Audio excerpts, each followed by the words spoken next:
안녕하세요, 여러분. 지난 영상에서도 여러 번 말씀드렸던 딥러닝의 문제점 기억하고 있나요? 딥러닝은 이미지 처리에서 뛰어난 성능을 보이지만 학습에 사용되는 데이터에 오버피팅이 되기도 한다고 말씀드렸는데요. 문제의 오버피팅. 오버피팅이란 바로 학습된 데이터에서는 성능이 뛰어나지만 학습에 사용되지 않은 테스트 데이터나 밸리데이션 데이터에서는 성능 차이가 큰 현상을 말해요. 오버피팅. 이 그림에서 주황색 점들은 데이터의 분포를 의미하고 파란색 선은 네트워크가 예측하는 것이에요. 이 그림을 보면 총 3가지의 결과를 알 수 있죠? 먼저 언더피팅은 네트워크 분포에 비해 너무 단순하게 예측을 하는 경우예요. 그러면 성능 자체가 학습 데이터에서도 낮은 결과를 보입니다. 두 번째는 적당히 잘 예측한 그림이며 세 번째 그림이 오늘 말하려는 오버피팅의 결과입니다. 너무 복잡하게 예측을 하려고 해서 학습 데이터에서는 좋은 성능을 보이지만 학습에 사용되지 않은 데이터에서는 좋지 못한 성능을 보여주죠. 이런 이유 때문에 학습에 사용되지 않은 데이터에 대해서 제너럴리제이션이 잘 안 된다는 표현을 하는데요.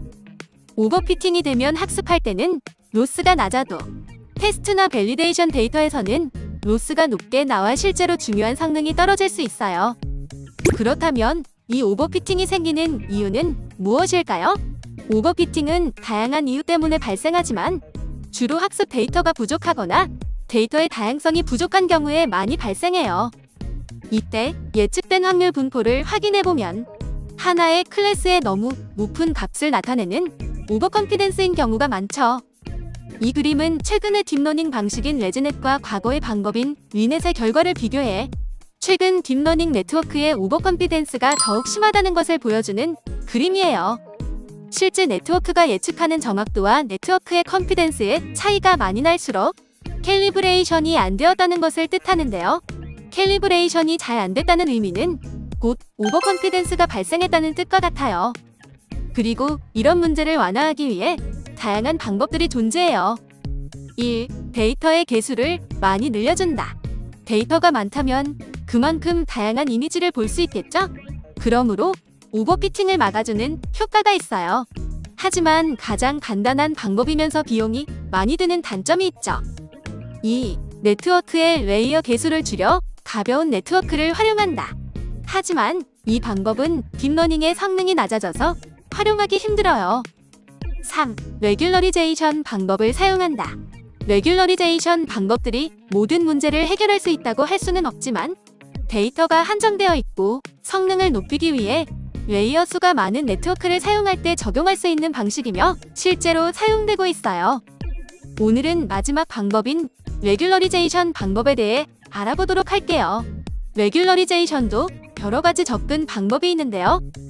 입력 이미지를 변화시켜 레귤러리제이션이 되도록 하는 방법이 있지만 이런 방법으로 데이터를 건드는 것은 모든 방법에 적용할 수는 없어요. 왜냐하면 픽셀 단위로 값을 섞었을 때는 덴스 프리딕션 문제를 해결하는데 의미가 없기 때문이에요. 따라서 네트워크가 예측한 확률 분포를 변화하는 방법을 통해 레귤러리제이션을 하는 방법들이 존재하죠. 대표적인 방법은 라벨 스무딩과 컨피던스 페널티 방법이 있어요. 라벨 스무딩. 라벨 스무딩은 원핫 벡터인 정답 라벨에서 정답을 제외한 다른 클래스들의 확률 값을 일정한 값으로 채워준 라벨을 사용하는 방법이에요. 이 그림을 볼까요? 확률 분포가 되기 위해선 전체 값을 더했을 때 1이 되어야 해요. 따라서 원핫에서 일정 부분을 제외한 값을 다른 클래스들에 고르게 부여하여 라벨을 만들어줘요. 딥러닝은 정답과 비슷하게 확률 분포를 따라가기 때문에 이런 확률 분포를 통해 더 스무스한 예측 확률 분포를 생성할 수 있죠. 컨피던스 페널티. 가장 큰 문제는 예측된 확률 분포가 너무 샤프한 값이 나오는 것인데요. 이를 완화해주기 위해 예측 확률 분포의 엔트로피가 커지도록 유도하는 방법이 바로 컨피던스 페널티예요. 예측 확률 분포의 엔트로피가 커진다는 것은 곧 더 스무스해진다는 것을 의미해요. 기존에 사용되는 로스 펑션에 엔트로피 텀을 추가해주는 방식으로 학습을 하죠. 수식으로 나타내면 이렇게 돼요. 이 수식에서 대문자에는 데이터의 개수, 소문자에는 데이터의 인덱스, 대문자 C는 채널의 개수, 소문자 C는 채널의 인덱스를 의미하며 Y는 정답 라벨, YS는 예측한 확률 분포를 의미해요. 괄호 안에 앞에 텀이 크로스 엔트로피 로스 텀이며 뒤에 텀이 컨피던스 페널티 텀이죠. 수식을 보면 엔트로피를 구하고 그 값을 빼주는 형태이기 때문에 네거티브 엔트로피 또는 엔트로피 맥시미제이션이라고도 해요. 이 그림은 컨피던스 페널티와 라벨 스무딩을 이용했을 때 각각의 확률 분포를 나타내요. 오늘은 레귤러리제이션 방법들에 대해 알아보았어요. 각각의 방법들의 장단점이 존재하며 서로 같이 쓰일 수도 있죠. 레귤러리제이션은 오버피팅을 막는 방법 중 하나로 데이터를 변경하는 방법, 원앗 인코딩된 라벨을 변경하는 방법, 예측 확률 값을 원만하게 유도하는 방법 등이 존재하는데요. 이미지를 이용한 딥러닝 문제는 주로 클래시피케이션 문제를 기본으로 하기 때문에 디텍션이나 세그먼테이션과 같은 다른 문제에 적용하기 어려운 방법들도 존재하고 적용해도 성능 개선이 안 되는 방법들도 있어요.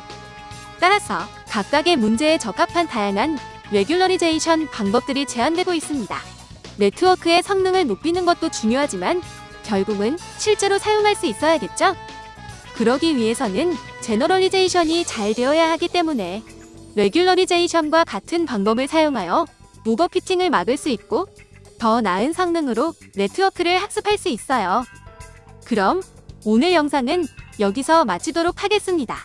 딥러닝의 성능을 끌어올릴 수 있는 다양한 방법들 지속적으로 소개해드릴 테니 다음 영상에서도 만나요. 그럼 안녕!